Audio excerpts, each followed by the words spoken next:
अस्सलाम वालेकुम dear students, this is Ghulam Rasool. हम आज की वीडियो में बात करेंगे एमबीबीएस वर्सेस बीएससीएस। मींस अगर आप एमबीबीएस करते हैं तो एमबीबीएस कर लेने के बाद एम्प्लॉयमेंट एरिया कौन कौन सा आ जाता है जहां जॉब्स ऑफर होती हैं, और अगर आप बीएस कंप्यूटर साइंस करते हैं तो आपके पास एम्प्लॉयमेंट एरिया जो सा वो कौन कौन सा आ जाता है जहां आपको जॉब्स ऑफर होती हैं। डियर स्टूडेंट्स, अगर हम बीएससीएस की बीएस कंप्यूटर साइंस की बात करें तो बीएस कंप्यूटर साइंस इस डिग्री को कंप्लीट कर लेने के बाद आपके पास सबसे पहले तो सॉफ्टवेयर हाउसेज आ जाते हैं जहां जॉब्स ऑफर होती हैं। सेकंड नंबर पे आपके पास आईटी कंपनीज आ जाती हैं जहां जॉब्स ऑफर होती हैं। एजुकेशन डिपार्टमेंट आ जाता है जिसमें स्कूल कॉलेजेस यूनिवर्सिटीज़ आ जाती हैं जिसमें आपको जॉब्स ऑफर होती हैं। बीएस कंप्यूटर साइंस कर लेने के बाद पब्लिक और प्राइवेट सेक्टर के बैंक्स आ जाते हैं जहां जॉब्स ऑफर होती हैं।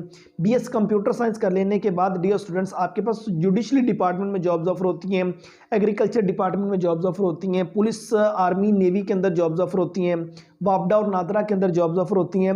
मीन्स वो तमाम एरियाज जहां जहां कंप्यूटर का यूजेज है उन तमाम जगहों पे बीएस कंप्यूटर साइंस कर लेने के बाद जॉब्स ऑफर होती हैं। बीएस कंप्यूटर साइंस में एडमिशन लेने के लिए स्टूडेंट्स आप एफएससी प्री इंजीनियरिंग के बाद बीएस कंप्यूटर साइंस में एडमिशन ले सकते हैं। आप एफएससी प्री मेडिकल के बाद भी बीएससीएस में एडमिशन ले सकते हैं। आप आईसीएस के बाद भी बीएससीएस में एडमिशन ले सकते हैं।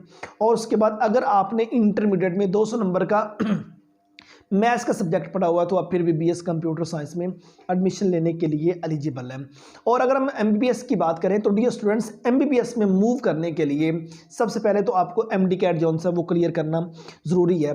आपका जब गवर्नमेंट सेक्टर में मेरिट बनता है तो आपके 50% जो सी वेटेज है वो एमडी कैट की शामिल होती है, 40% एफएससी प्री मेडिकल की और 10% मैट्रिक की। इस तरह की वेटेज जो से वो शामिल करके गवर्नमेंट सेक्टर में मेरिट बनता है।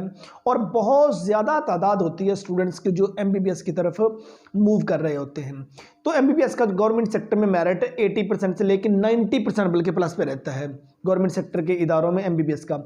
और प्राइवेट सेक्टर में भी एमबीबीएस करने के लिए आपको अच्छा खासा जो फी पैकेज है वो डियर स्टूडेंट्स आपको पे करना पड़ता है, नियर 1 करोड़, ठीक है ना, इतना आपको पे करना पड़ जाता है एमबीबीएस में भी एडमिशन लेने के लिए प्राइवेट सेक्टर में पाकिस्तान में रहते हुए। और इसका एम्प्लॉयमेंट एरिया देखा जाए तो सबसे पहले तो आपके पास गवर्नमेंट सेक्टर के हॉस्पिटल्स आ जाते हैं जहां आपको जॉब्स ऑफर होती हैं। सेकंड नंबर पे प्राइवेट सेक्टर के हॉस्पिटल्स आ जाते हैं जहां एमबीबीएस कर लेने के बाद जॉब्स ऑफर होती हैं। डिफरेंट क्लिनिक्स जोन से हैं वो जॉब्स ऑफर करते हैं। फोर्थ नंबर पे आप कल को जो अपना हॉस्पिटल जोन से है वो रन कर सकते हैं। फिफ्थ नंबर पे नर्सिंग होम्स आ जाते हैं जहां जॉब्स ऑफर होती हैं। और उसके बाद डिफरेंट एनजीओज जोन सी हैं वो jobs, non profit organization zone C हैं वो जॉब्स ऑफर कर रही होती हैं। रिसर्च सेंटर जोन से हैं उनमें एमबीबीएस के बाद जॉब्स ऑफर होती हैं।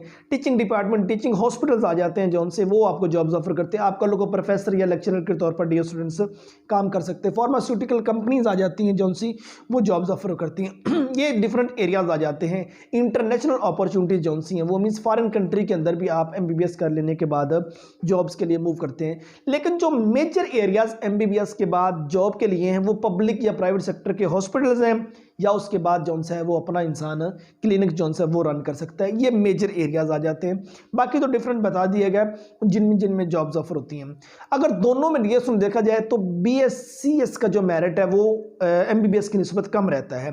बीएससीएस का गवर्नमेंट सेक्टर में आपका एडमिशन हो जाए और इस तरह आपका एमबीबीएस का गवर्नमेंट सेक्टर में एडमिशन हो जाए तकरीबन फी एक जितनी बनती है। और एमबीबीएस 5 साल डिग्री प्रोग्राम है जो बीएससीएस से 4 साल डिग्री प्रोग्राम है। अगर बीएससीएस आप किसी प्राइवेट सेक्टर की यूनिवर्सिटी से करते हैं आप तकरीबन को 10-12 लाख रुपए में आपका बीएससीएस की डिग्री मिल जाएगी आपको। और एमबीबीएस किसी प्राइवेट सेक्टर में मूव करते हैं आपका डेढ़ कम से कम 1 करोड़ रुपया जो है वो लग जाएगा। आप लो पेडर हैं, आप एमबीबीएस का प्राइवेट सेक्टर में पे नहीं कर सकते और आप एफएससी प्री मेडिकल की तरफ फिर मूव करके बीएससीएस की तरफ आ जाइए, क्योंकि बीएससीएस के बाद ढेर सारी अपॉर्चुनिटी जो सी वो जॉब के लिए अवेलेबल होती हैं जहां आप कल को जॉब करके अपना रोज़गार कमा सकते हैं। लेकिन याद रहिए बीएससीएस कर लेने के बाद आपके पास प्रैक्टिकल नॉलेज जो है वो ज़रूर होना चाहिए, उसके बगैर ये डिग्री आपकी किसी काम की भी नहीं है।